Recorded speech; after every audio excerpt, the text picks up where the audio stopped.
Let's go to Jason Cole. Mark Willard, Kyle Madsen in for Dibs today. Have loved through the years talking to this guy. Great NFL mind. He's done it all from the Bleacher Report fan-sided Hall of Fame voter.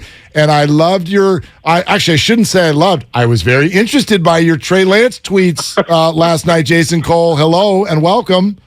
Good to be here. I always like the sort of damning with faint praise of Derek Carr. He's a very nice player. Right? He's very nice. Okay, Jason, like, R.I.P. to your DMs. Yeah. I don't know. Like, do you know what happens to me when I do like the point we were making? And I'd love for you. I sit with Raiders fans all the time. Yeah, like you should weigh in on this. The point, and Kyle was the one making this point a couple of minutes ago, which is that we don't know where the Trey Lance era is going to go, but he was applauding the 49ers, and I agree with him, for sort of taking the route, and we know there were financial aspects of this, but taking the route of, we've got a quarterback who's good, but we don't think he's great. And instead of just settling with our B-level quarterback and re-signing him a la a Raiders, a Cowboys, a Minnesota Vikings, who have guys who are fine, they're good, but it doesn't feel like they're ever going to win the whole thing. He was applauding the 49ers for going for it. Like, no, let's reboot and see if we can get one of these A-plus dudes. And whenever I bring Derek Carr up in that, it derails the entire show. I would just say this. I would agree with that if you were doing what the Rams did last year by going and getting an experienced quarterback who's been in the league, or a guy coming from a program where you think he can make a pretty quick transition. Not that there are many college programs like that, but, say you had, early Peyton Manning, who, even he had, huge interception problems, but you knew he was going to play right away. Excuse me. I would agree with that. When you take a guy from a small college who played basically one season, and you're making this huge jump on top of the fact that, his athletic ability, while obvious, is also in some respects erratic. I don't know that if Trey Lance becomes great, which is possible, is it going to be at the time that Bosa and all of those guys along the defensive line are also great? You're matching it up. You see what I'm trying to say? That you take advantage of that window of opportunity that you have with the defense. And I don't know. I think Jimmy's a safer play given the condition that the team was in last year and presumably is going to be in this year, especially on defense. But I also, I get the limitations of Jimmy Garoppolo.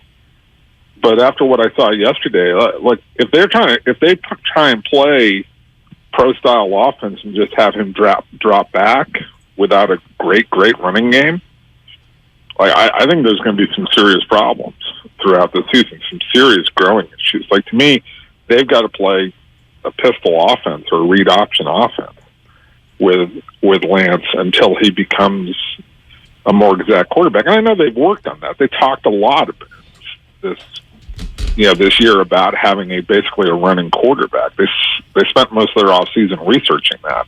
And so what we saw yesterday may not be what they actually are during the regular season, but if he has to throw to bring them back in games, it's not going to be pretty all the time.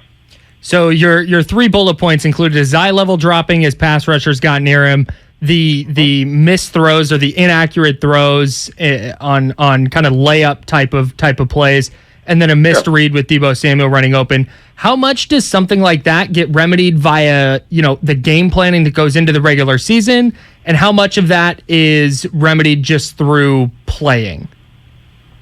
Well, eye level has to be remedied through playing.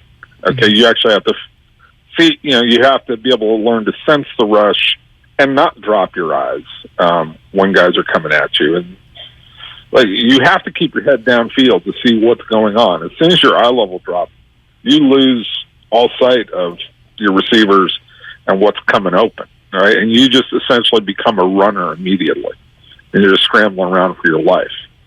The second point, I mean, look, the first point, I'm not sure how easy that is to fix. The second one is also really hard to fix. Right. You just have to hit guys. I mean, the throw to Kittles that he missed on the second drive, I mean, that's such an easy throw.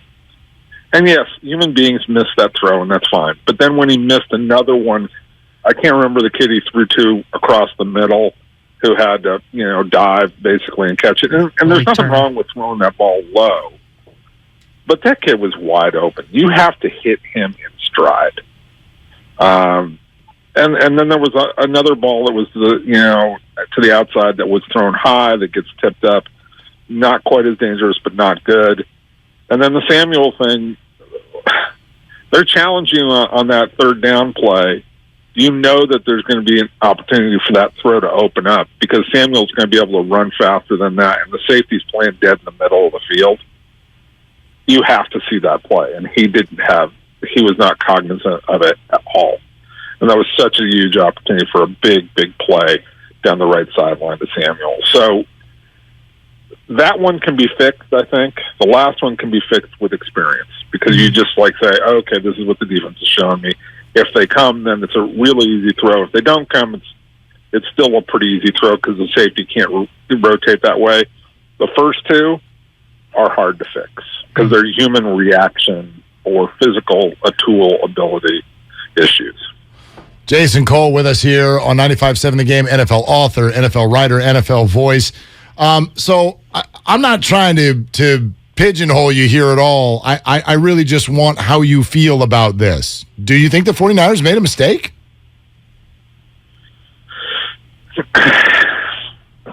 Ultimately, probably yes. It is the gamble that you always have to take, though, to get to be great. And I also see the limitations of Jimmy Garoppolo. Right? Like Jimmy misses throws, and there are just some nuclear loose moments for Jimmy Garoppolo where you go, where was that ball going? And you see the limitations. But sometimes you have to be judicious about taking that chance. And I don't think in this moment it was judicious. And let me also say this.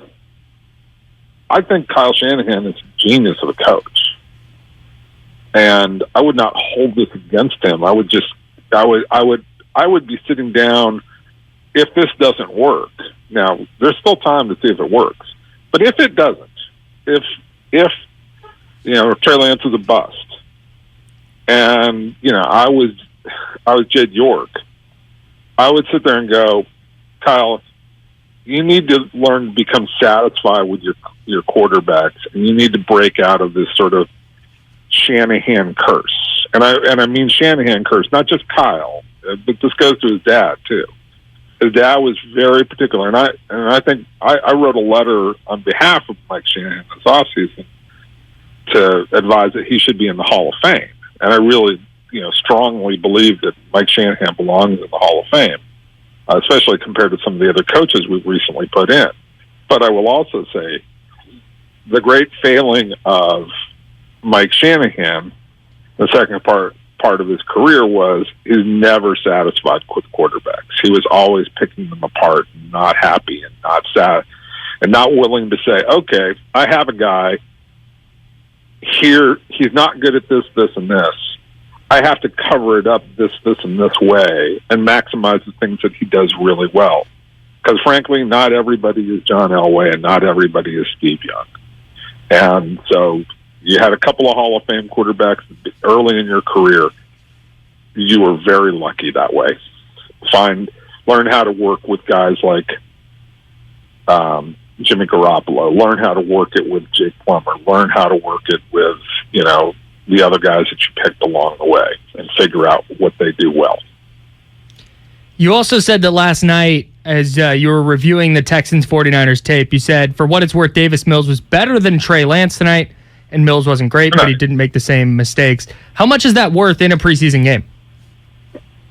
Well, Davis Mills looked like he belonged on a field. And looked, he looked decisive. He looked accurate. He looked strong in the pocket. He looked big in the pocket, right? Mm-hmm. It's a preseason game. Don't take it to be too much. Yeah, and look, I'm a Stanford grad, so I have, a little bit of bias towards Davis Mills, but not that much. I'm not sitting here saying that, he's the second coming of anything. But he looked like he executed the offense and, made his reads and did what he was supposed to do. Were there any electric throws in there that made you go, oh my God, look at that? No, there was none of that. And I think that that's the kind of stuff that Trey Lance can do if he can get his athletic ability under control and figure out some of the other issues. Trey Lance, I'm assuming that what the stuff that I saw last year and the stuff that I hear about this guy will parlay into explosive ability. Davis Mills doesn't have that. Jason, great stuff. Shooting straight. Love it. Appreciate it. Great to have you again. Anytime, guys. Be good. All right, there it is. Enjoy your Derek Carr DMs.